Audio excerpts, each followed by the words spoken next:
Hello and welcome to Kody and Korbin Have a Podcast, the show where two former roommates talk about Indiana Jones and the Kingdom of the Crystal Skull.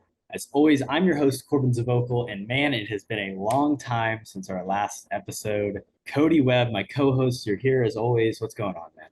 I'm very excited to be back on the cap grind, as they would say. But yeah, I'm excited, man. Like you said, we haven't filmed for a while, so I'm excited to be back. I think it's going to be a fun episode today. I would say, of the two of us, who do you think is more of the Indiana Jones type, and who's more of the Shia Labeouf type? Would you say? Let's not, I don't, for your sake, Cody, maybe we shouldn't get into that one. I mean, maybe we could do like an Indiana Jones and his damsel in distress, his Bond girl. I just wanted to be short round, basically. That's where I was going with that. I want to be Cate Blanchett. So how about that? All right. I'm really excited to talk Indiana Jones. Obviously, it's very topical. We'll get into that. But it's the summertime. Movies are back. Go see movies. Cody, you've been seeing stuff in theaters. Yeah.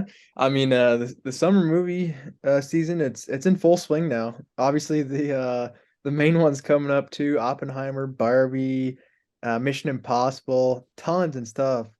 Coming out in July, so a lot to be excited about. And of course, Indiana Jones, 5 just released too. Like you said, Dial of Destiny. yeah, interesting title. Have you seen it, Corbin? I thought you. I have not seen it yet. Okay. So this discussion we have today will be purely about Indiana Jones and the Kingdom of the Crystal Skull. But I'm really excited for this month ahead of July. We're going to be covering some of these movies on the podcast. We're going to be doing stuff similar to this. Maybe we'll take a look back at one of the original Mission Impossible films, maybe cover some more Nolan. Definitely going to be talking Oppenheimer, Barbie when the time comes.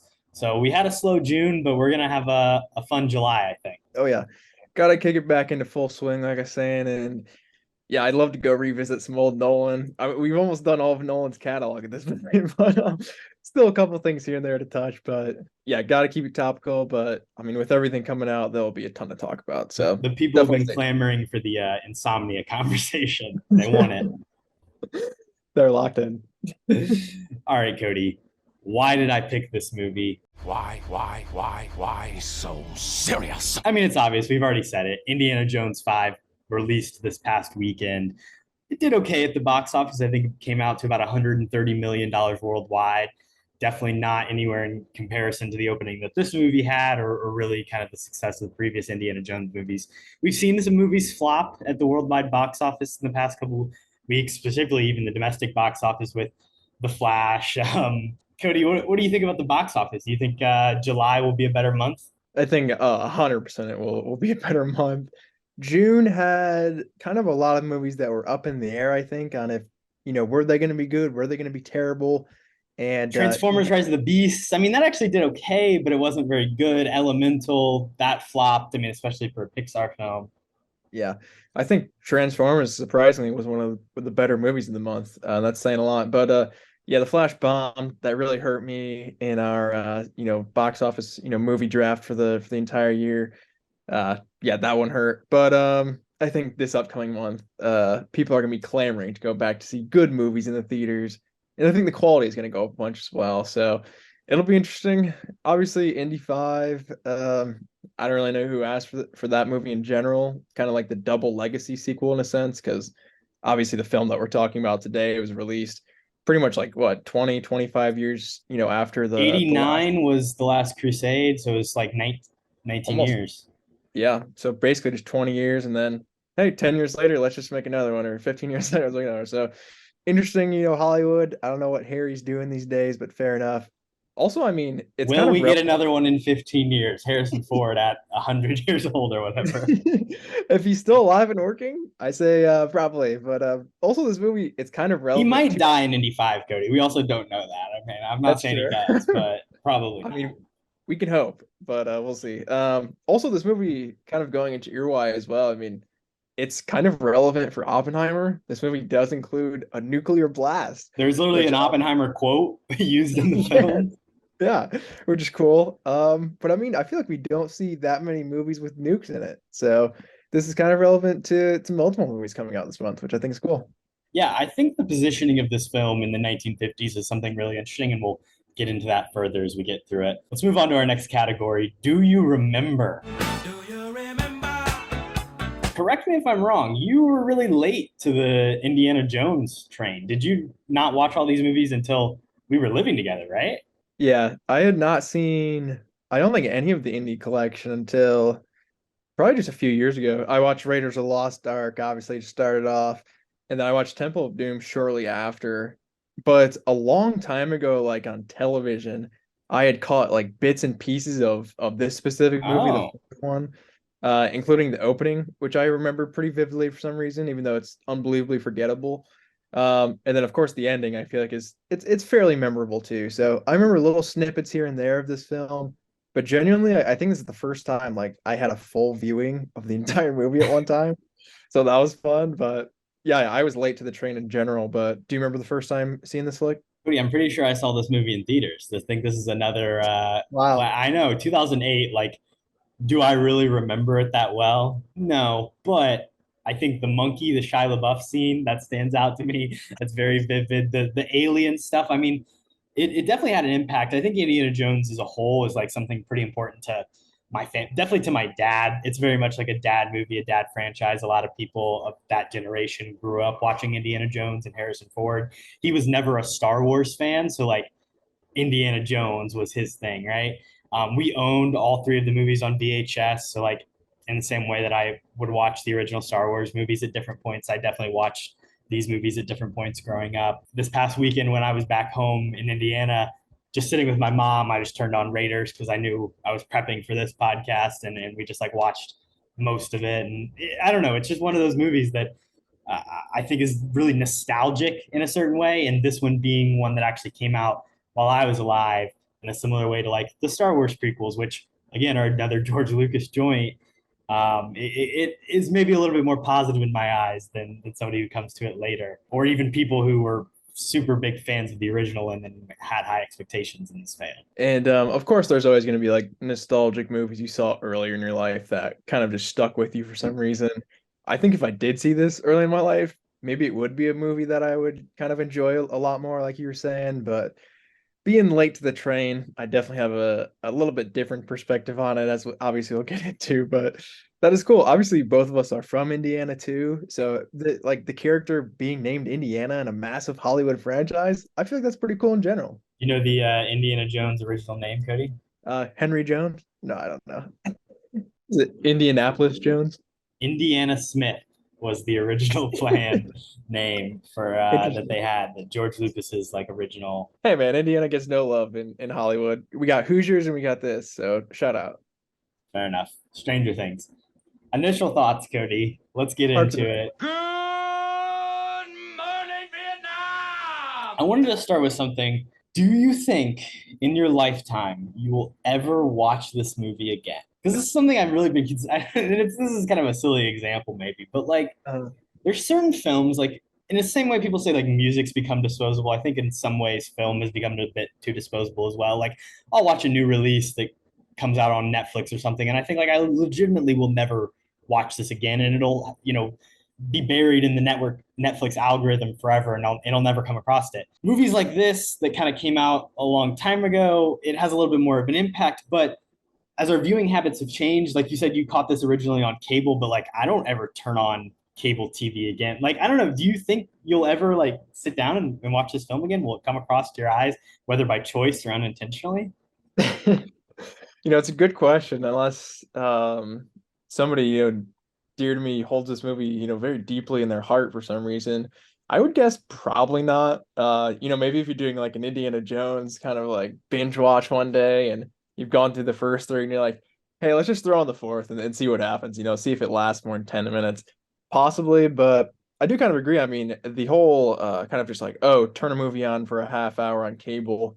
I feel like that kind of, Or even just like you're channel surfing, like you come yeah, across it, like you would never. And I know like you could say it's a similar thing to like, oh, let me scroll through Netflix and like see what the titles are. But I think it's very different because one, you're committing to starting something from the beginning. You're like picking based on a pick, like that traditional of just like, oh, this came on after what I was watching, or I'm channel surfing and oh, there's the last 30 minutes of Indiana Jones. Sure, whatever, I'll watch it. Like I just feel like that's not going to exist. Obviously, it's hard to predict what our future media viewing habits will be in the way that fucking imagery will probably be propelled into our brains in the future. I have no idea what I'm talking about, but I don't know. It's a weird thing to think about. It is. And I do agree with you. I think probably I'll never watch this movie again. But, it is hard to kind of predict where, I guess, just We are entertainment. hosts of a movie podcast as well. Yeah, true.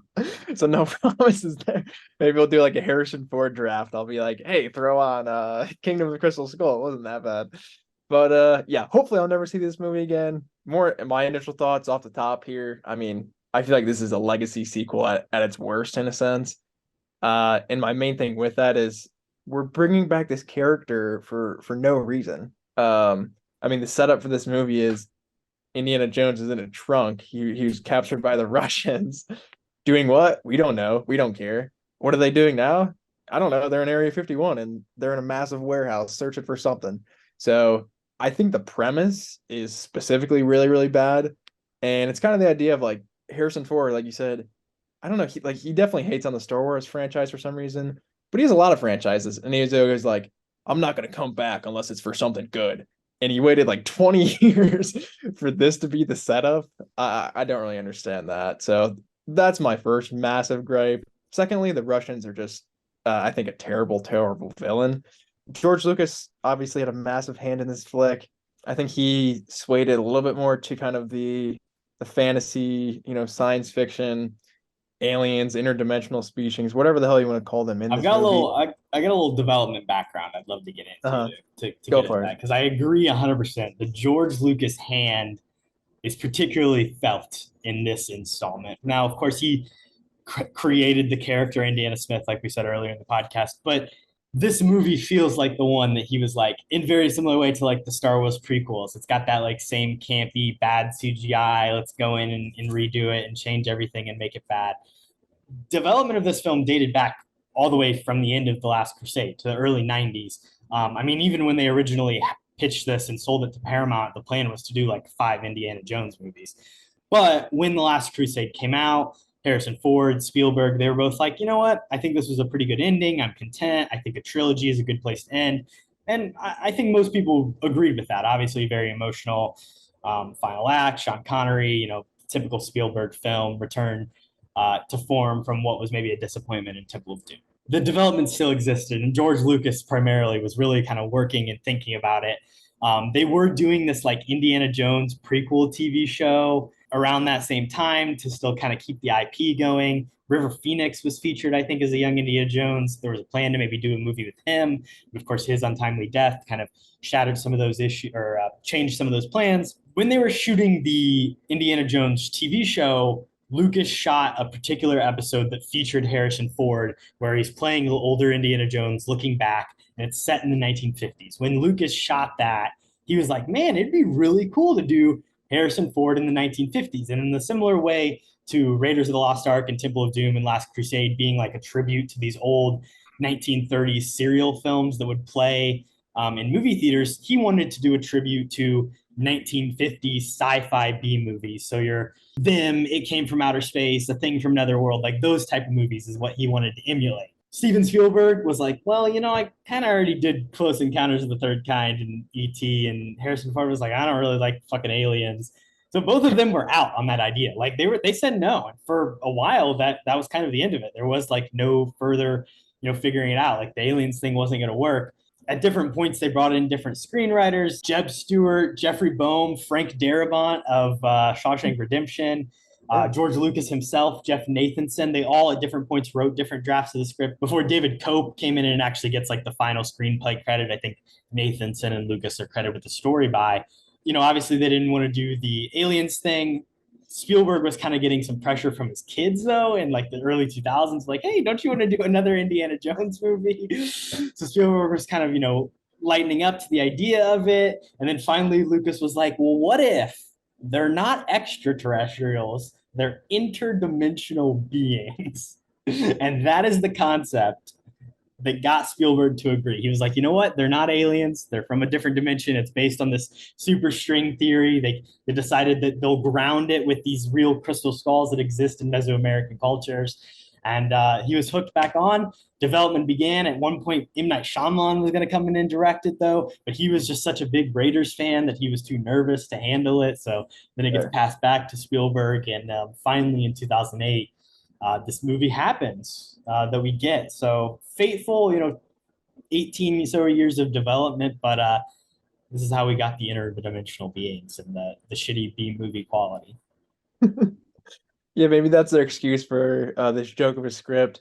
But a lot of interesting stuff there. I would have actually liked to seen kind of early-ish M. Night Shyamalan's take on this film. It would have been Uh, 2002 when he was attached, so it's like literally Sixth Sense post his, Unbreakable, like right there oh yeah, his heyday. So that before was he hit, rough yeah. patch for Lady in the Water, Village stuff. I mean, people like the Village. I digress.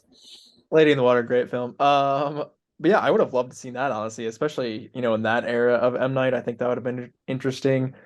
Also, I mean, this movie's kind of a predecessor in a sense, to some of the day stuff that we have kind of seen, like interdimensional crap, maybe Interstellar, kind of multiversal string theory, like you're saying, all these BS multiverse movies coming out. So hey, Indiana Jones was doing it before everybody else, I guess. But yeah, it makes sense. Obviously, there was kind of a long road to this film. That's funny. Spielberg's kids also just put a little bit of pressure on him, being like, Harry wants to come back, like just make it work. But I don't know if giving George Lucas, screenplay and a lot of control in a film has ever really worked. So that's an interesting kind of way to go as well.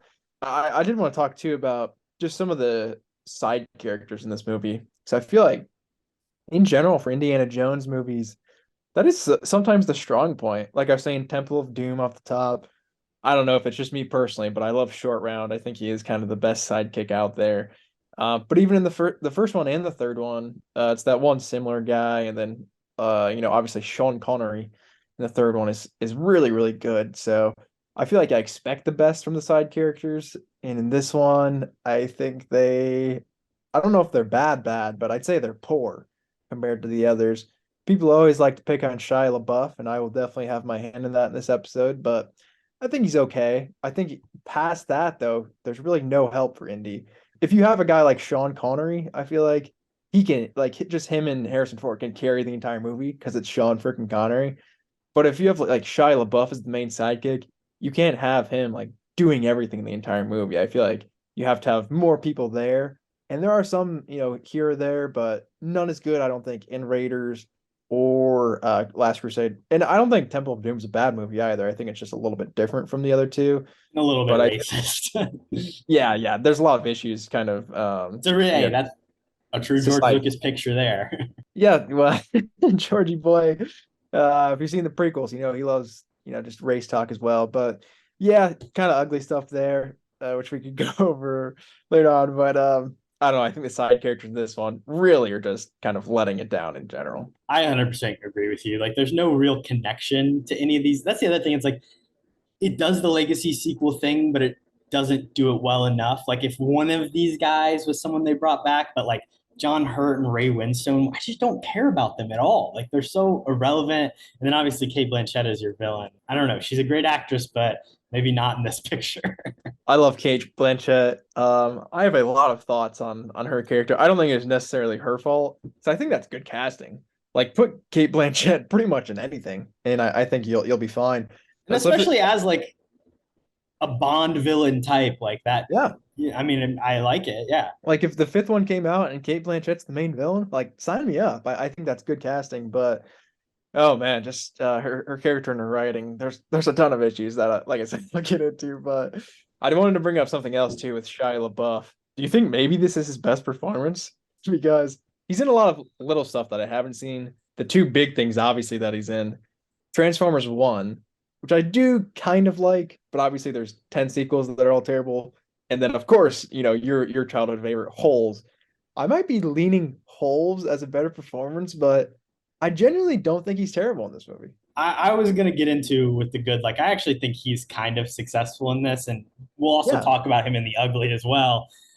But yeah, obviously Honey Boy was like the one that he was close to being nominated for an Oscar one. That movie's kind of weird in the They're context of like which really it's created. problematic though. Yeah, I Yeah. mean he's like playing his father who was like abusive to him, but it's hard to say even like how much of it is true. He's also in Fury, which I've heard mixed things about. Again, not a huge role. Peanut Butter Falcon, Disturbia, but I don't know. I would say it's either this or Holes for sure. I haven't seen most of his indie stuff to be fair, but I've heard Peanut Butter Falcon is actually good too. But I would lean Holes, I think, compared to this, which is funny because I can't stand that movie either. Can't hate on Holes, man. Come on. Let's talk trailer for this one, Cody. Legend says that a crystal skull was stolen from a mythical lost city in the Amazon, supposedly built out of solid gold, guarded by the living dead. Whoever returns the skull to the city temple will be given control over its power. You will help us find it.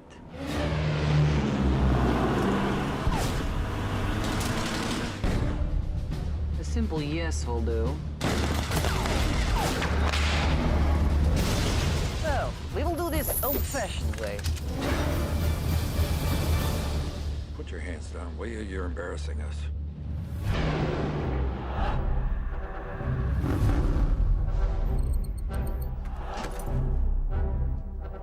Don't touch anything.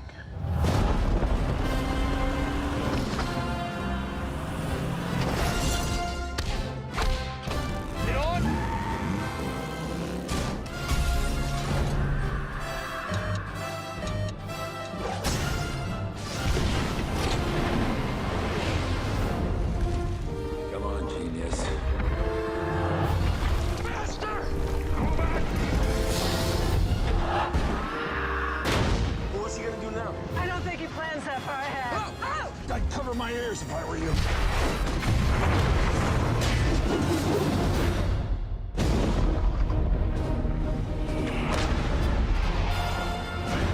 Trailer talk. What did you think about this trailer for Indiana Jones and the Kingdom of the Crystal Skull? I mean, in general, I feel like I did kind of like this trailer. Like it has the essence of Indiana Jones. Spoiler alert for my good, the first talking point is going to be the John Williams score. I mean, it's freaking amazing. And even after watching this flick, which obviously I don't like the most, I was still like, whistling that tune the entire rest of the night. So it's great music, putting it in a trailer with like, Harrison Ford punching guys in the face. I mean, you can't go wrong. Like that's the essence of the character, and I think they nailed that in the trailer. So I think it was good. I didn't think they kind of gave away too much either. I don't think there's really any kind of plot giveaways. I mean, Which they I'm explain the whole like crystal. It's like him relaying Yeah, the legend of the Crystal Skull, but it's not even like the fact that you're gonna see aliens or who Shia Labeouf is really even playing, or like you just see a little bit of flash of his character. But yeah, I think this is a pretty successful trailer. I'd agree. yeah, and I think it's smart too because they pretty much just focus on like the action shots and the music. There's a lot of dialogue in here, which is very smart, I think, from the trailer, committee there. So well done, I think. Also, I thought it was interesting that pretty much all of the comments on this trailer were pretty positive. They're all like, I know everybody else doesn't think this, but I love this movie. And that was like the first five comments. So I don't know if Paramount went through and like deleted all the really negative ones. Well, the video we watched was like on a Rotten Tomatoes old page. I don't know. I did end up finding the actual Paramount trip, but yeah, like people on the internet have tried to reclaim this film, especially maybe as a result of this new one a little bit. But yeah, a lot of people are like, looking back, this isn't that bad. I think our expectations were just too high. Yeah. And that's fair too. I mean, leading up to a legacy sequel, the expectations are always going to be high. I mean, yeah, look at Phantom Menace, look at Force Awakens. I mean, I feel like this franchise is on the same quality level, at least the original series, compared to that. So when you get a sequel 15 years later to kind of a beloved franchise, the expectations are going to be high. So if it's not like perfect, there are going to be people who are like, oh, I was disappointed because it wasn't as good as Raiders. Well, not that many movies are going to be as good as Raiders, but that's just kind of what you get sometimes, I feel like. This is just a thought I had now. Do you think like any of the initial like a negative reaction was kind of like because Indiana Jones, like I said, my dad's not even a Star Wars fan, but like Indiana Jones is kind of like the cooler, more like every man, like Star Wars is a little bit of a nerdy thing to a certain degree, and obviously Yeah. nerd culture has become more pervasive and more like available to the masses through like the popularity of modern Star Wars and the popularity of comic books and stuff like that. But like, do you think Indiana Jones in 2008 kind of like doing a sci-fi nerdy alien thing was like part of the reason that it turned away a lot of its original fans? It's a good point. I didn't think about that. Yeah, and you're not wrong. I mean, this is kind of its own genre in a sense. From my perspective, I think of this as like action kind of Western in a sense, kind of replacing that Western that was so popular, back in old-timey Hollywood. And yeah, like I mean, like you said, bringing more of like a sci-fi element into it. It's kind of like, oh, the nerds have taken over Hollywood. Like all those Gramps responses to this flick were probably like, I just don't like it because it has aliens in it. Hey, and I love a sci-fi flick. So what can I say? Yeah, me too. I think the trailer though, like you said, is pretty successful. It plays on that iconography, the music it throws in, the title card, Indiana Jones and the Kingdom of the Crystal Skull with the classic font. And it doesn't show any of the bad CGI. It's all of like the good practical stunt work that like makes Spielberg and like was a part of this original franchise. And then, it saves all the rough CGI for the actual picture. Smart. Trailer companies need to learn because I feel like normally they do throw in crap, even if it's not finished, from a graphic standpoint. So, hey, if you make bad movies, look at this trailer. I think they marketed it pretty well. So, shout out to them. This movie made a ton of money. So, yeah, very successful. Let's hit the good, the bad, the ugly, Kody. Let's start out with the good. It's that thing I'm talking about, like that stunt work. Like Spielberg, this movie is directed by Steven Spielberg. Like we know it's like I know it's not great, but like it's still Steven Spielberg. The man knows how to do a big set piece, like an action scene. While a lot of them lack like any relevance to the plot, or it's more of just like this is happening for no reason. They're still very visually interesting to watch, and I think for the most part, rather successful. I agree. It does have kind of the indie, classic action that we're used to seeing. Of course, there's going to be car chases, boat chases, all that good stuff. And for the most part, I think it does work. Like I was saying too, I think the score is very good. Even off the top, and it's not the opening scene, but the opening scene with Indy where he gets drug out of the trunk, and then you just see his shadow, and then him picking up his hat and putting it on with the music.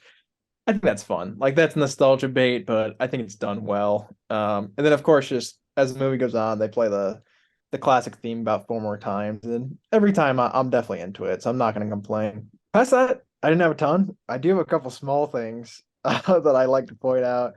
The first one off the top, you already mentioned him, but Frenchie from The Departed, Ray Winston. I'll tell you what, this guy should have made our he needs a new agent episode. Because everything other than the Departed that I've seen him in, it's just an absolute terrible movie. He was, of course, like the main big bad in Black Widow, which is just a memorable, terrible villain too. And in this film, I think his character is pretty useless. But I just really like Ray Winstone as an actor, so he's in the good from what we on this film. But yeah, cast wise, I think it is good casting for the most part. It's just I kind of don't like most of their characters, unfortunately. Yeah, I mean, I think Ray Winstone's good, but I don't think his character is successful, like you said. I really think the first hour of this movie is really good. I think it's got a solid setup. I think the intro is a fun, Area 51 is cool. The like Indiana Jones doing his like intelligent thing. Oh, magnets, shout out Fast Nine magnets. To find the Crystal Skull. Then you just kind of get an hour of him, running around. He meets Shia LaBeouf. There's the motorcycle chase through. I believe they filmed it at Yale. And I don't know. I think all that stuff's good. And then like when Cate Blanchett shows back up, things really take a drastic turn, and they head to Peru, and all that shit happens, and blah blah blah. It's not great. But I enjoy the first hour of this movie, and I think it's pretty successful. 65-year-old Harrison Ford above the title build in this film. He's a fucking movie star in a way that they don't really exist anymore. And I think he's good in this movie, Kody. Like you said, he was always weird about coming back to stuff, and his, interest in doing press about different things, particularly Star Wars over the years, has, not been super high. But I think he's always appreciated Indiana Jones, and I think he actually put in a decent little effort for this one, and especially for a 65-year-old man. And you got to appreciate the work that was done here. And even reading that rough dialogue that he had to spit out about the Crystal Skull. I do think Harrison Ford is good in this flick. And like I said, he doesn't get excited about much these days that he's working on, but he really does, I think, enjoy doing this character, even if he has done it 5 times now. It's kind of like his own little James Bond, I think. He really it also is kind of probably the role that he has to act the least like anybody else. Like he's just being himself, I feel like. This character is pretty much molded to whatever he kind of wants to push it in any direction. And yeah, he's a cool guy, so I don't blame him for wanting to come back to it over and over again. My other one tiny little thing I wanted to point out for my good here too. So basically one of the CIA guys questioning Indy at the beginning of the movie. Remember that little scene there? Neil Flynn, baby. I think that's the other guy in the room. Who's Neil Flynn? The guy from Scrubs. You remember he was in this movie, Cody? The guy from the janitor from Scrubs was Oh, in that. he is the janitor. Okay, yeah. That's one of the guys. And I was like, that guy kind of looks familiar, but I'm not gonna talk about the other guy. Do you know who the other guy is, Corbin? No, who was it? He's an actor on Agents of Shield. He played a robot character named Enoch, who's actually a really lovable character in the show. But yeah, I had to shout him out. Joel Stoffer, is that him? Yeah, sure. I don't know his name. But I think that's not a terrible scene. Kind of like He's in Stranger Things too. He played Is he? Wayne Munson. He's Eddie's dad in Stranger Things. Oh shit, that is him. Well, tell you what, that's pretty good makeup for Stranger Things because I did not even realize that was him while watching this series. But hey, this guy's got a lot of work going evidently for him. So shout out to him. Yeah, but he's got a great role in Agents of Shield. I want to shout out, but that's all my good, man. I had some sparing stuff I had to throw together. So shout out Enoch. The last thing that I wanted to mention is, this is another classic Spielberg picture in terms of the fact that he knows his daddy issues. And in Last Crusade, it's extremely successful when he does it with Indiana Jones having his own father issues with Sean Connery's character. Well, in this one, we get Shia Labeouf being his son, and that aspect of Spielberg coming out, dealing with his own fatherhood, and trying to not be his dad, and stuff like that. So I think that Spielberg can do that, and that's kind of his lane. So shout out to him. He can relate, very exclusively to it, and yeah, he does it well. So if it ain't broke, don't fix it. Fair enough. Cody, let's talk the bad. I know you got a lot, so get us started. Yeah. So this might be an extended category here today. Off the top here, I did want to shout out the introduction to the film. I don't really understand the opening scene, so maybe you could enlighten me a little bit more, but I think it's pretty pointless. I mean, we just have, these 50s people. Obviously, it's like setting the time period, I guess. That's the main thing it's doing. These old-timey people like following a military brigade to Area 51. They're like, ooh, let's raise. And that's the entire scene. And that's the opening 10 minutes. So I don't really get it. It's just fucking stupid. But yeah. Well, first of all, the opening shot is kind of indicative of a lot of problems of this movie, and it's the CGI. The very first shot of this film is a fucking mole or whatever what kind of animal, a prairie dog sticking its head out in the Nevada desert. Gopher or prairie dog? I think it's a prairie dog, actually. I wrote gopher in my notes a bunch of times, but I think it is prairie dog. Prairie dog gets run over by one of these cars, and then we get into the chase sequence. Yeah, I agree. Makes no sense. Obviously, it's like the army guys that are racing them, whatever, are the ones that then like shoot everybody and break into Area 51 with Indiana Jones. But them racing the kids is just Spielberg showing off, like, hey, let me have a little car fun at the beginning of this movie. It reminds me of like Thelma and Louise for some reason. Similar cinematography. I don't know. Similar location, I guess. But moving on directly from that too, we gotta talk more about Cate Blanchett. I mean, her character here, I feel like it was pulled directly out of like a Looney Tunes movie. You know the Looney Tunes movie, like Looney Tunes Back in Action with Brendan Fraser? I feel like this character is perfect for that film as being like this maniacal villain who, says all these stupid things in Russian and punches people in the face. I don't know. It's fucking terrible. She's like fencing the entire time with Shia LaBeouf. And then as well, when they're like doing a chase through the jungle, she actually grabs a monkey and throws it, like chucks it directly out of the car as hard as she can. So not a good person either. That's kind of tough. And along with that, like this whole movie's kind of a cartoon as well. I'll go into a couple little scenes here and then throw it over to you. But the ones that really stand out to me is First off, when they're in the bar with Shia LaBeouf and he's just talking, and they have to create, like an excuse to run away and stuff. There's two like Grease-esque gangs just like hanging out in this The bar, jocks and the greasers, dude. They get them to throw down with each other. and they just like start a fight between these two gangs and they escape. Like, is this Looney Tunes? I don't know what film like we're in here. And then secondly too, which is of course a gripe that many people have said about this film. I mean, Indiana Jones, he survives a nuclear bomb by somehow just surviving in a fridge. Somehow he came out of that with no broken bones, just like one little cut on like his cheek or something. So either this guy's Wolverine or we got some serious issues plot wise. But yeah, I feel like just this could be like in the Looney Tunes world or Who Framed Roger Rabbit world, and I Well, would an not. extension of that, I mean, like the waterfall scene as well. The three Yeah. dips over the waterfall. That's another like very cartoon, like seen it a million times. Yeah, I mean Indiana Jones has no fall damage. Throwing back to Fortnite here, but this guy falls from literally anywhere and he's fine. So shout out to him. I mean, maybe it's just he's been on a lot of journeys. He's seen a lot of mythical things. He did drink from the Holy Grail, so possibly that has helped down the line here. But yeah, kind of just everything action wise, there's kind of no stakes or relevance. I feel like throughout. Yeah, I agree. Blanchett is not very successful. I think her accent is not good either. It slips into the British thing a couple times, struggling with the Russian. Spielberg is good with the Nazi villains. It's something that's really successful in the original Indiana Jones movie, as well as in the third one. And I feel like the Russian Cold War, like, that's an interesting time period and setting in the 50s. Yeah, sure, that's cool.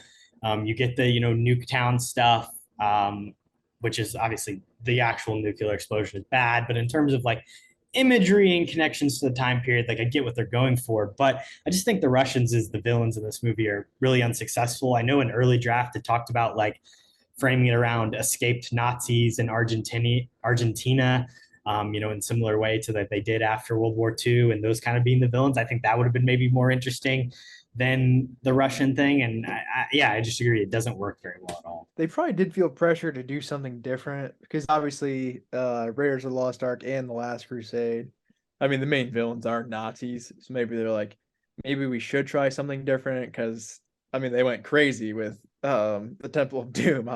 Clearly, they didn't want to go that far out, but yeah, there's probably pushback of because I think the Nazi thing in Argentina is fairly interesting, but it's kind of just like every movie is the same at this point. So maybe try something different. But I think yeah, they go back to it, to be fair, in this new one.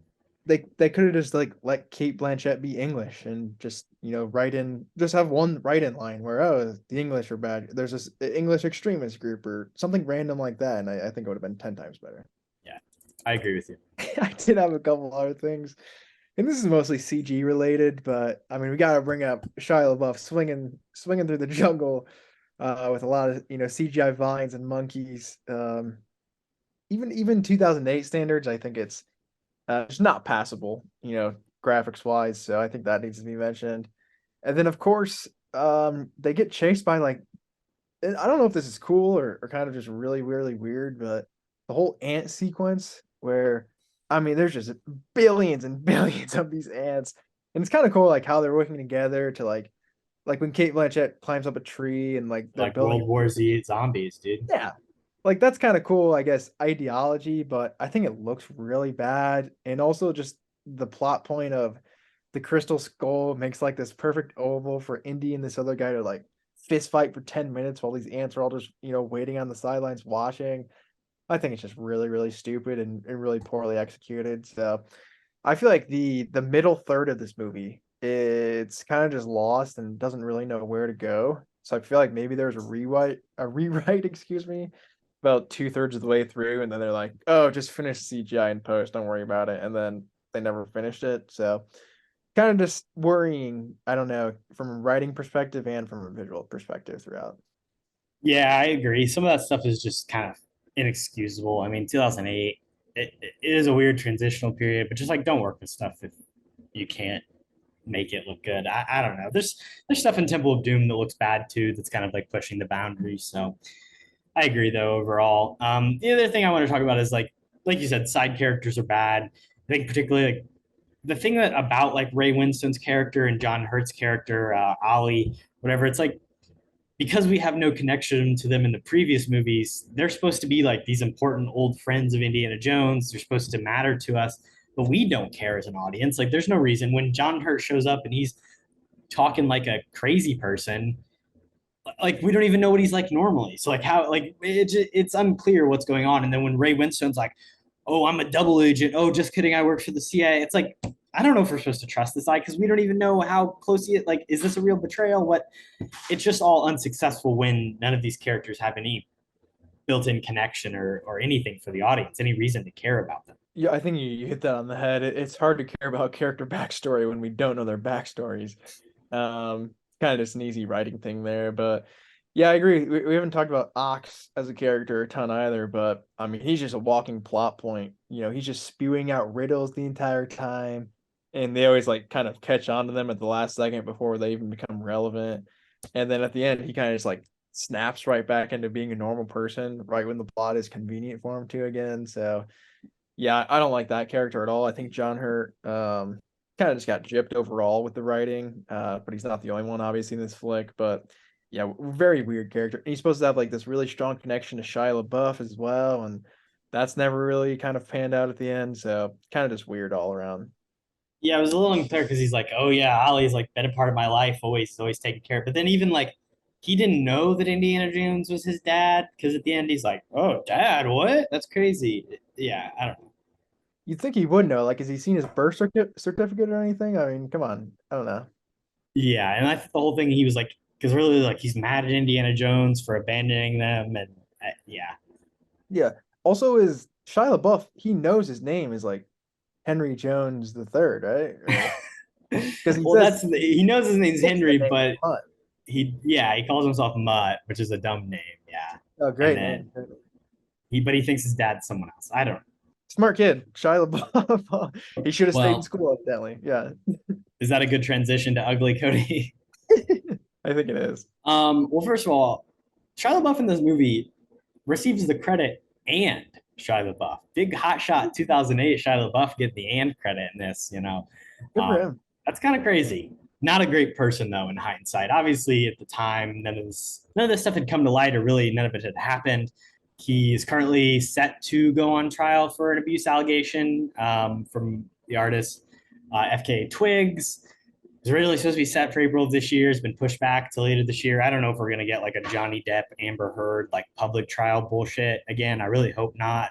But be on the lookout for the results of that. Definitely, it's not good. It's not, he's admitted to having a lot of issues in the past and being an alcoholic, and he's been arrested multiple times for disorderly conduct and harassment, and like I know he had like an accident at one point, and he's had a very troubled past. He attributes a lot of those issues to his alcoholism. I don't really need to see him in any movies moving forward, and I don't really have a lot of opinions on his work moving forward or anything that he does. Just seems like not a great guy. That was definitely the top of my list too. Kind of just everything that's been going on with him recently has fairly been negative. So yeah, kind of just disappointing career overall. And I mean, even in the past, he's had, I think, several just like public meltdowns. So and we've talked about it. Obviously, we've done our whole episode. We've gotten into it, so we don't have to Yeah. And we've done the whole "don't worry, darling" thing as well. Like, I mean, there's so many layers to the Shia LaBeouf character. It's just one of those things that we've talked about it. But past that, I took this category pretty literally because I feel like there's not a ton to talk about in the ugly, but the CG specifically is terrible. Where you talk about the gophers, and I forgot to mention earlier too, but what do you think about the aliens look at the very end? Because I think it's just god awful. Yeah, I mean, I agree. Like, I think the aliens in the final act as a whole is just kind of like meh. It's like nothing. It means nothing. You get to this point, there's a big buildup, and then it's just like Cate Blanchett gets sent to a different dimension, and all this shit explodes. So that's not great. They don't look the cool. I don't know. It's like a lot of just like lens flares and bright lights to kind of disguise the fact that they didn't really know what to do. I don't know. It's aliens. I didn't want some weird like practical shitty stuff. I'm not sure. I think it's fine. Oh, I'd take practical any day of the week, but I'd say it's definitely ugly. Past that, I mean, of course, this movie comes nowhere near passing the Bechdel test. We do have a couple, sort of kind of lead female characters with Cate Blanchett and Indy's love interest, who I don't remember her name if I'm being completely honest, but she's in the obviously Raiders of the Lost Ark. Marion Ravenwood. Marion, there it is. Marion, yeah, fun character, but obviously they have no conversations. They do actually have one tiny scene together where they're in the jungle and they're both kind of on ETVs or whatever they're called, and they're having their whole fight thing, and it accidentally ends up where Cate Blanchett and Marion end up on the same one. Great hijinks there, but I don't even think there's a line shared, unfortunately. So I wish we would have seen at least kind of some sort of conversation there with them be like, I want the alien head. She's like, no, you can't have the alien head. Like something like that, or something character-wise to bond them maybe a little bit. But yeah, didn't get that either. So rip to the Bechdel test for this flick as well. Yeah, I'm not sure if there is. Maybe I'm sure this new Indiana Jones movie probably does actually, because there's a prominent like female character in Phoebe Waller-Bridge. But this, I would say, none of the others do. At the classic BechdelTest.com website, someone's really scraping the barrel here of, there's a brief moment where Cate Blanchett points the vehicle's gun at Marion, prompting her to yell, "Ah!" Yeah, which is what you're describing there. So, yeah, I don't think that counts. I agree, Cody. We got one word. We will take it at least. One more than the rest of the franchise, but not good. Yeah, that's fine. Anything. Also, just Sean Connery being dead, or I guess obviously he's not dead. Well, he wasn't dead yet in real life. Excuse me. R.I.P. now, obviously. But in this movie, when this movie came out, obviously he was just retired from Hollywood. So they kind of just wrote him out. So I think that kind of sucks just because like his relationship with Harrison Ford, I think probably is my favorite thing out of all these indie movies. So for him to come back for like one little scene would have made my day, but it makes sense obviously that he's left out. You know what the funny thing is? He is only like 12 years older than Harrison Ford. Really? Like 13 years older. How old is Harrison Ford? Like 80? Yeah. No. Harrison Ford was born in 1942. Sean Connery was born in 1930. How old is Harrison Ford? He's 80 years old. No fucking way. He will turn 81 on July 13th in 10 days. Wow, he looks ridiculously good for 80. He was 65 in this movie. Dude, he's still pumping out like movies and TV like crazy right now. Like he just joined the MCU. Dude, he's gonna be Thunderbolt Ross. They replaced a guy died and they replaced him with 80-year-old Harrison Ford. That seems like shout out Feige. That makes sense. That's crazy. I would have guessed honestly like he was 65. So shout out to Harrison Ford, man. He has been doing this for a while, and yeah, that's impressive that he's still pumping out action blockbusters. William Hurt, the guy who played Thunderbolt Ross before Harrison Ford, 8 years younger than younger than Harrison Ford. Yeah, he died pretty young, I think, too, which was a shock. But hey, replace him with an even older guy. I like the way Feige thinks. Yeah. That movie's supposed to come out in like 10 years, right? So I'm sure. I think he's in Captain America 4. That's filming right now, pretty sure. Yeah, I think they just wrapped filming. Shout out Anthony Mackie. But what's that called? A New World Order or something?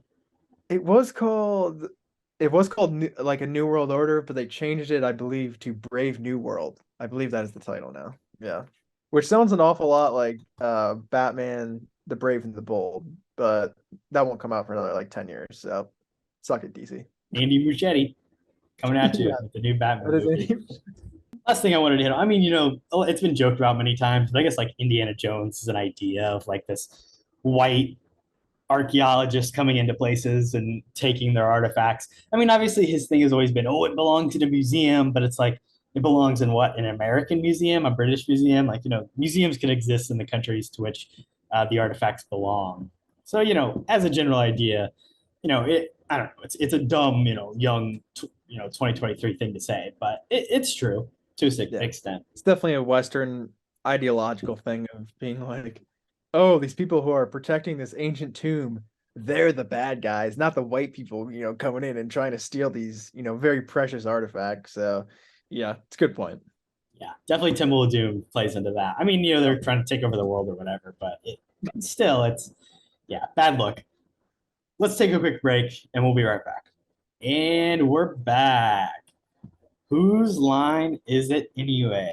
Welcome to Whose Line Is It Anyway? Cody, I'll start us off. I got a good one here for you. Go for it. Imagine to peer across the world and know the enemy's secrets, to place our thoughts into the minds of your leaders. Make your teachers teach the true version of history. Your soldiers attack on command. We'll be everywhere at once, more powerful than a whisper. Whisper, invading your dreams, thinking your thoughts for you while you sleep. We will change you, Dr. Jones, all of you, from the inside. We will turn you into us. And the best part, you won't even know it's happening. Wow. Great monologue there. Based off the accent, I'm gonna guess that's Cate Blanchett when Can you tell me her character's name? Ooh, that's a good question. Let me think.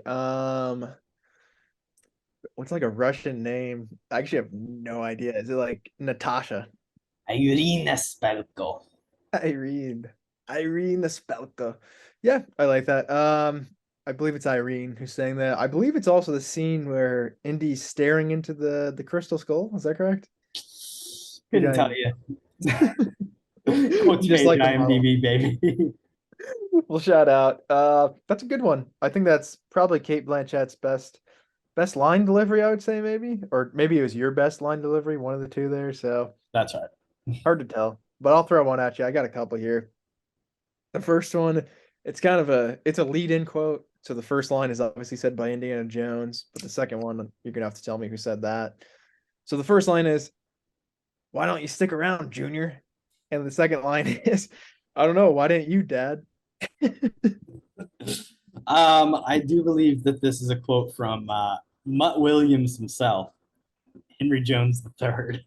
That would be correct. Shout out Mutt Jones.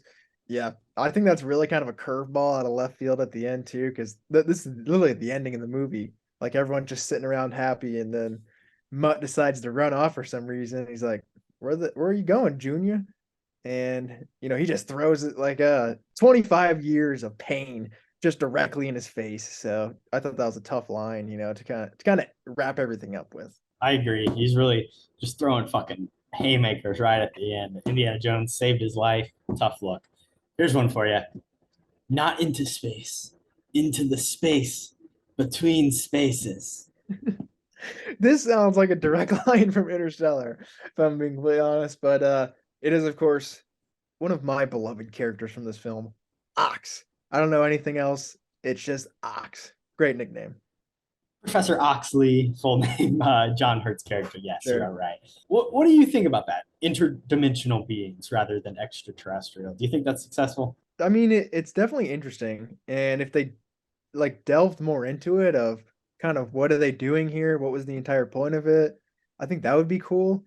But I feel like for just like a general audience and for Indiana Jones movies especially, it's like this is just going to be a dumb movie. I don't have to think that much. For them to like, associate a difference between interdimensional beings and aliens, like I think if you ask 95 out of 100 people, they're going to be like, that's the exact same thing. So I don't know. I think conceptually, like I said, if they did anything more with They it, looked like fucking aliens, I'll tell you that. they are aliens. I mean, you can't tell me that's not ET who came there. But yeah, I think just execution wise, it was done very poorly. Yeah, I mean, I guess like the ending, the idea is like it's like the man's reach exceeds his grasp thing of like, trying to achieve too much power. And then, when you get there, you get fucking sucked into a second dimension and disappear for all eternity. So just tough look for Cate Blanchett, I guess. Yeah, I think her character kind of arc, at least, or her character ending, like it's pretty much on point for all the other Indiana Jones villains, and I think conceptually, like that is cool. Even the idea of, because obviously there's like, oh, this big legend for the city of gold or whatever. That wasn't their treasure, it's the knowledge that there's their treasure. And then Cate Blanchett gets her freaking, head exploded from all this knowledge. So I think that's kind of a cool character ending, at least for her, because obviously she was on the rampage of just being like, I need to know, I want to know kind of what you have to give to us. And then it's like, nah, like you're not ready for it anyways. So you're kind of asking for too much. But yeah, I don't know. It's a mess regardless. But Definitely. I do have one more quote for you here that I'll throw at you. And it's a doozy. I've got a bad feeling about this. Oh, full Star Wars. I got a bad feeling about this. Is it? I actually don't know. Is this Marion Ravenwood, or do they give it to Star Wars boy himself, Harrison Ford? I gotta go Karen Allen, Marion. Oh, They do give it to Indiana Jones. Ah, damn. Harry does get to say the line.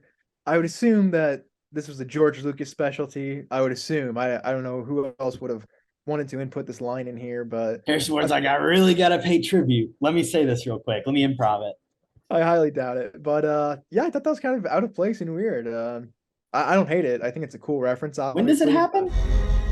I've got a bad feeling about this. He's like, I got a bad feeling about this. I'm like, you gotta be kidding me, bro. Like, I didn't realize we were on Hoth or Dagobah right now, but yeah, kind of a weird one. Invite, fight, night. I dubbed thee.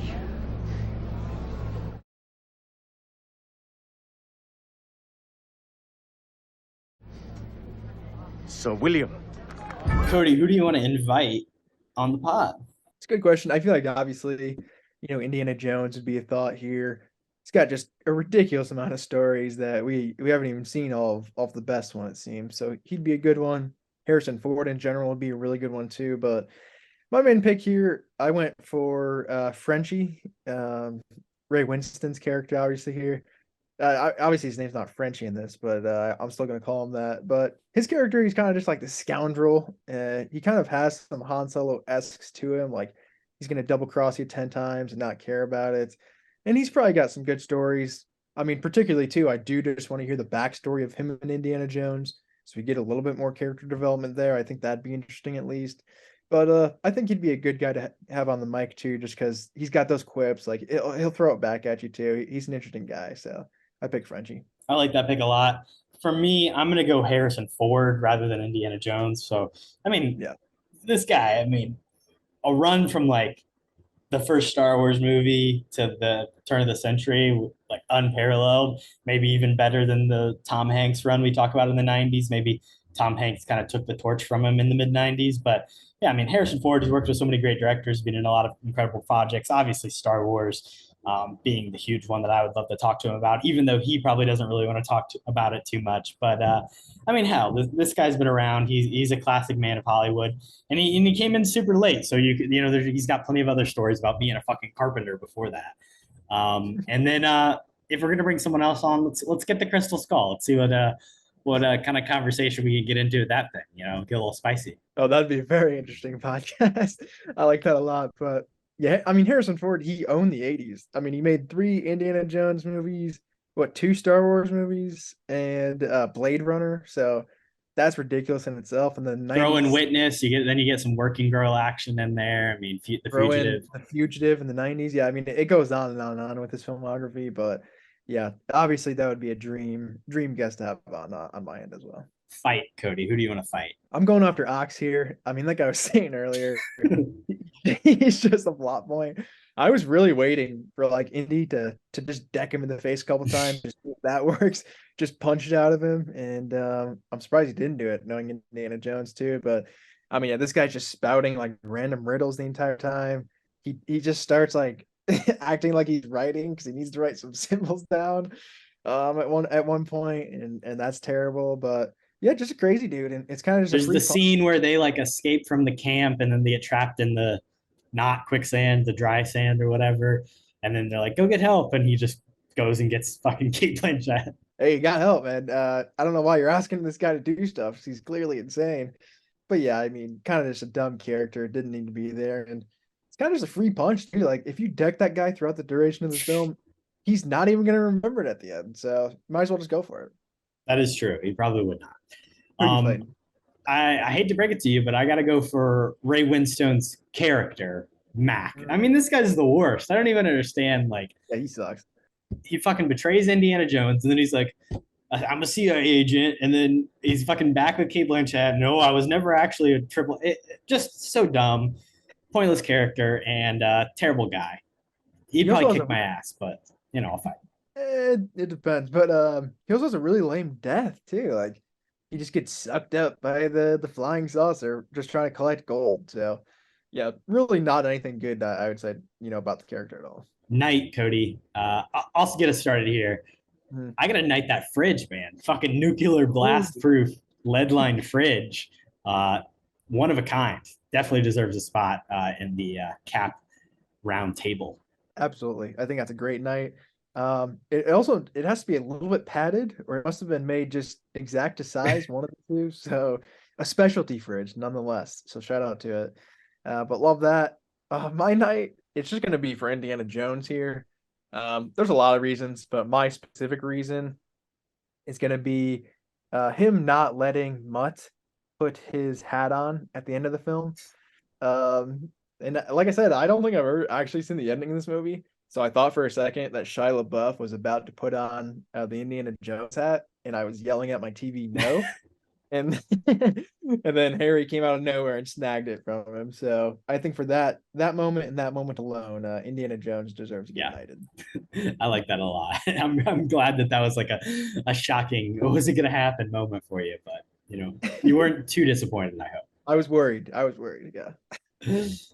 The recast. Bond. James Bond. My name's Bond. James Bond. The name's Bond. James Bond. The name's Bond. James Bond.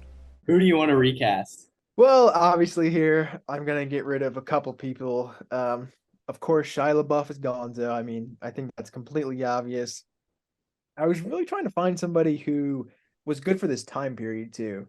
So I feel like a lot of the like up and coming quote unquote actors of the early 2010s, the late 2000s, there really wasn't a great pool of these guys. You had like the Taylor Kitsch's and the other guy in Terminator, what's his name? I don't even remember. God, who knows? But Jai Courtney, throw him in there too, but not a lot of good options. So we just did Star Trek 09, and that was one of Chris Hemsworth's few, performances in the early going on before Thor.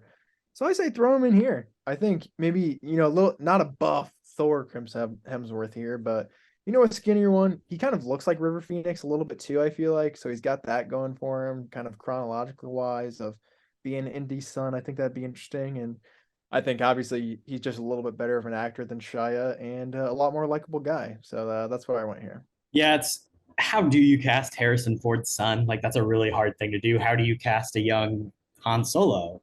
They did it with Alden Ehrenreich, so maybe you could bring him in to play his son in this movie. Probably not. The people that I actually thought about, Miles Teller maybe could have done it. He's 2 years younger than Shia LaBeouf, around the time. Obviously would have been a little bit young, but I don't know. It's such a hard role. Taron Egerton, he's definitely too young, but maybe if you give it a few years, he does the spy thing, and you kind of have to have a little bit of that energy, just more in an American sensibility to it. So yeah. I don't know. Hemsworth, I could see that. It's okay. It's not the best. I like Taron Egerton. I think that's a good pick. I wish he wasn't British. Yeah. You could just write that in somehow, I feel like, and it'd be fine because he grew up in Britain. Yeah, I mean, maybe Marion was hanging out in London. I mean, his dad is supposed to be a British pilot, right? Or his stepdad. They could have done a little rewrite tweak there, and it would have worked perfectly. So yeah. I like that. Shout out Taron. My second recast, though, I'm gonna get rid of Cate Blanchett with an asterisk mark. But basically, if we're allowed to change like character beats and stuff, I do want to keep Cate Blanchett in with like a normal villain role. And my pitch for that, she could have played a German villain. If we'd done the Nazi thing, I think she could have done it. Give her the yeah. I think that would have been good. My pitch as well. How about she just ends up being an alien herself at the end, like she is one of the aliens. That's terrible, but it sounds better whenever the hell this is. But if we're keeping the same character and we're just replacing actress here, I say either in a toss-up here, give it to Steve Martin or Jim Carrey. Just kind of that, crazy kind of comedy angle at it of at least this will be entertaining with one of these two guys because they're going to go all out with kind of the Looney Tunes vibe that I'm going for here, obviously. And I think the writing for the character really leans into that heavily. So if we're just going to, kind of copy and paste an actor out for Cate Blanchett in this direct role, I think both those guys would have a lot to add. Kind of give me the Mask, give me the Pink Panther. Just a combination of those would be perfect. I like both those picks. It definitely, I agree, plays more into the campy thing. Like Cate Blanchett is such like a serious actress. It's almost like it feels like she's in the wrong movie to a certain degree.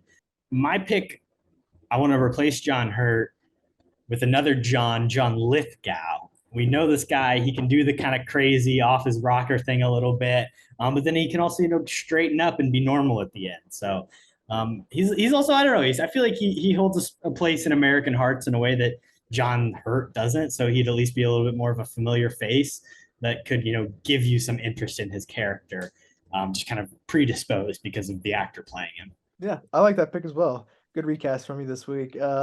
John Lithgow, underrated actor, man. I think he's in a ton, but he never gets talked about. So shout out to him. Good guy.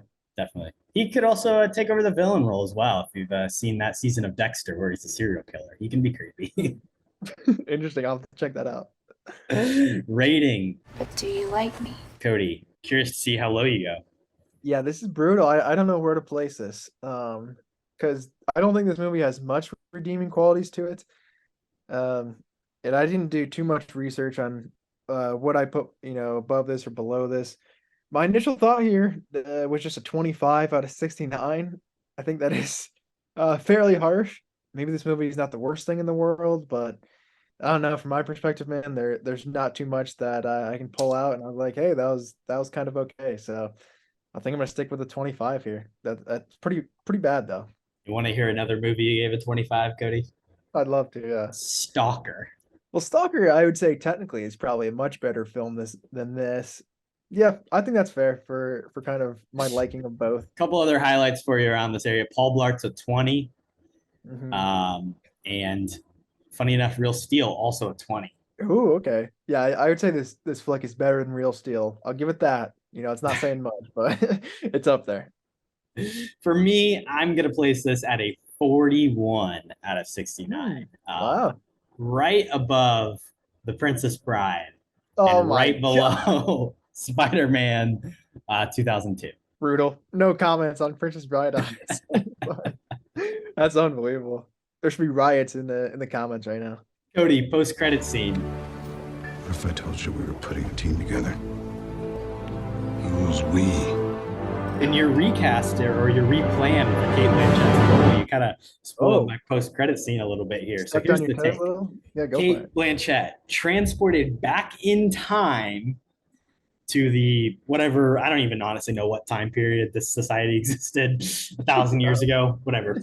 Transported back in time, and she's become an alien that then is the Crystal Skull that plays out the events of this movie. She is the alien. She becomes the alien, and then her head gets removed. She is the Crystal Skull that is then returned, and it's all a loop. It sets in motion the events of this film, thousands of years in the past. I like that. That's really like philosophical and deep, I feel like. So yeah, I like that a lot. Good pitch. What's your pitch, Kody? Mine's kind of way out there, so bear with me here, but so the ending, obviously, just cut up from black. We see the flying saucer. We see it just go off into space, whatever it does. It just shoots off in the kind of light speed or whatever, and we're just stuck on the kind of night sky with the stars for a second, and we pan down, and who's standing there? None other than Will Smith and Tommy Lee Jones, and they go, "Mother effer, we got to deal with more aliens." And then it cuts the flag. I kind of just want like Indiana Jones to be combined with another series. And if you're gonna go sci-fi aliens, hey, bring in the best boys we got. Will Smith's gonna take him down instantly. I also had another thing where I thought possibly you could end that scene, and then like that would be the mid-credit scene, and then there's a post-credit scene where the gang from 21 Jump Street shows up as well. But I don't know. That's up to the studio. You're just always trying to force that in whenever you can. Yeah, if the studio wants to include, the 21 Jump Street guys, they can. I'll leave that up to them. But that's my soft pitch. I liked the first part, Men in Black. Let's not push it too much, though, Kody. That would be a good crossover. I feel like these aliens look like something that Will Smith and Tommy Lee Jones would fight. I feel like. So yeah, the only thing is just the time period thing, because like Indiana Jones takes place in 1950. I mean, Tommy Lee Jones, it'd be like the original. Josh Brolin, right? I haven't seen Men in Black. Yeah, when they first started the Men in Black, I mean, it was in like the 60s, so it makes sense. Well, you can make the connection. They can time Maybe travel. Indiana Jones is a founding member of the Men in Black. Ooh, I like that actually. All right, make that movie. That'll make billions.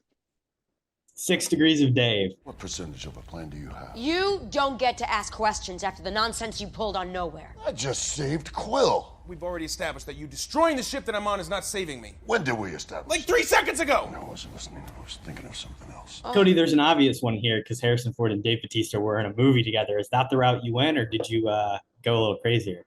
No, I didn't go that route. They are in, Blade Runner 2049. Yeah. Nice. I forgot about that. Shout out Dave. He's in a lot of good movies. I did not go that route. I think I went actually 6 Degrees again this week. So shout out to me. But obviously, starting off with Harrison Ford as our star.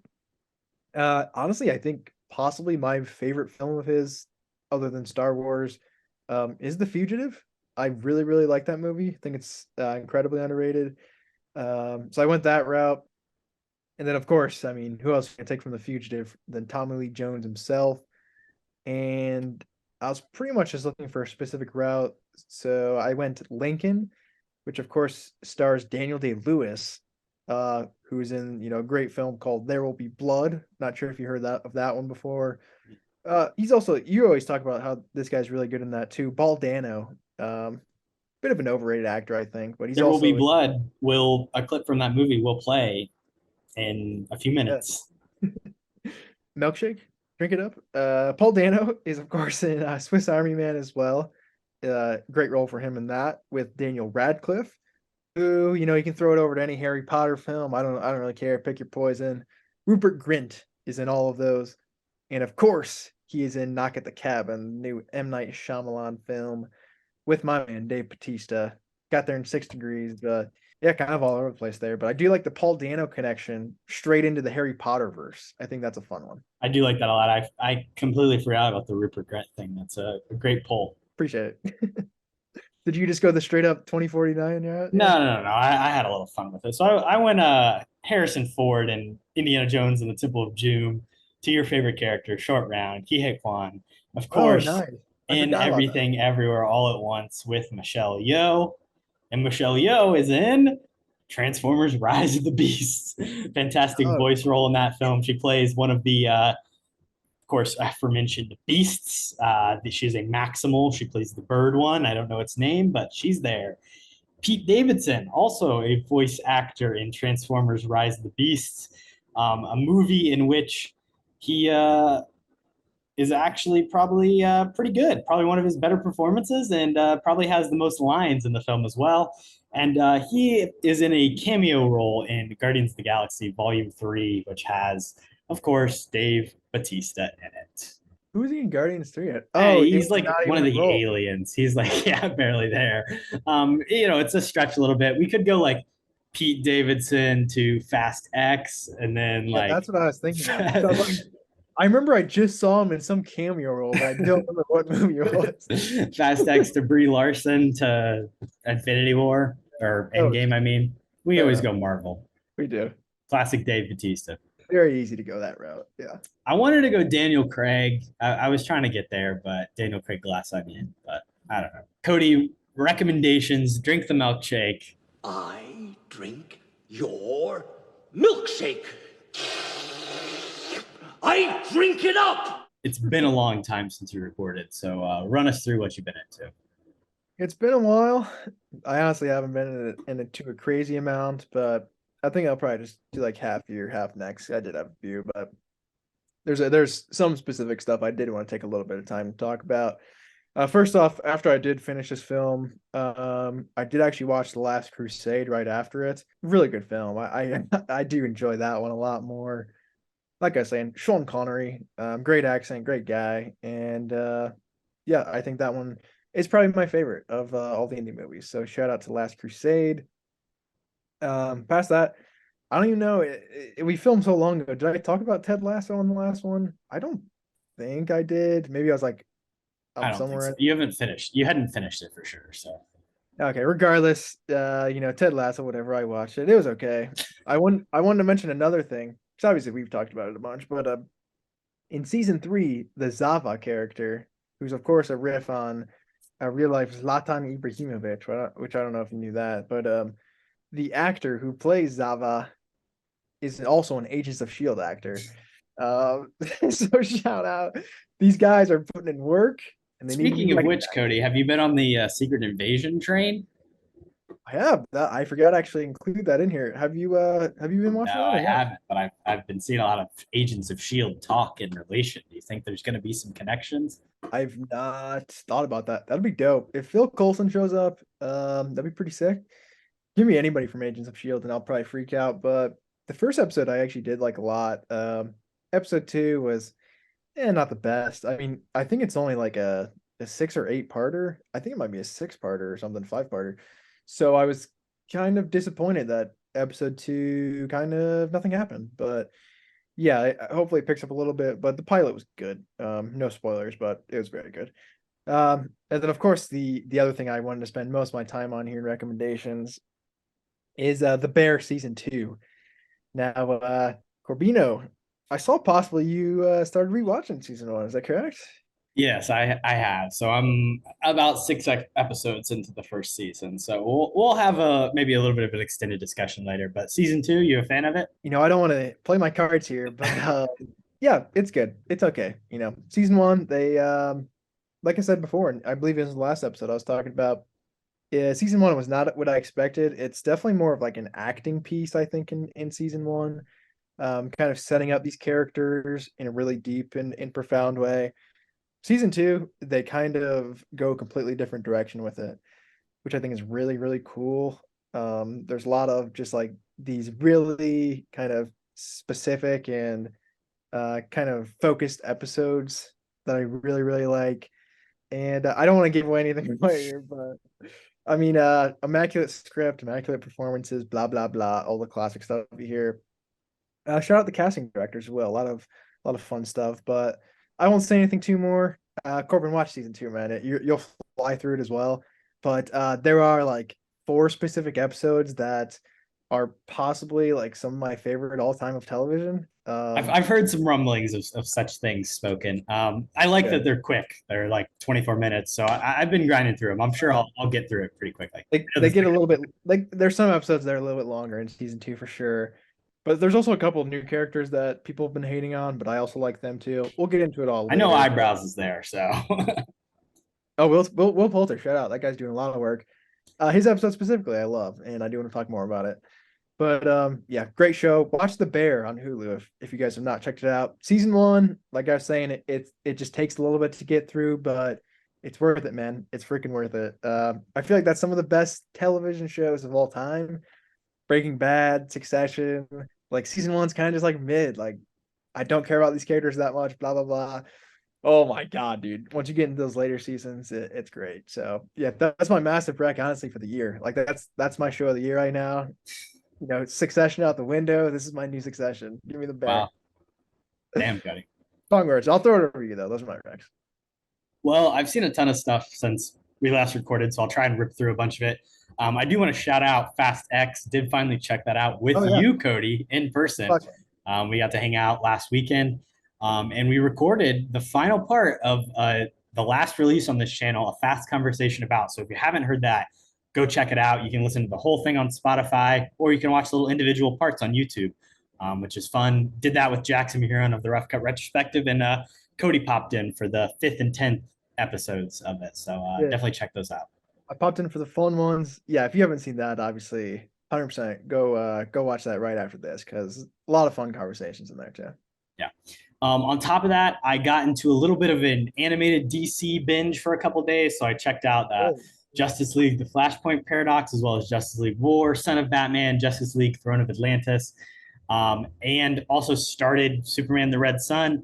Overall, I think those are all pretty interesting. Son of Batman, I think, is similar to what they're going to be doing in the new Batman movie in James Gunn DCU.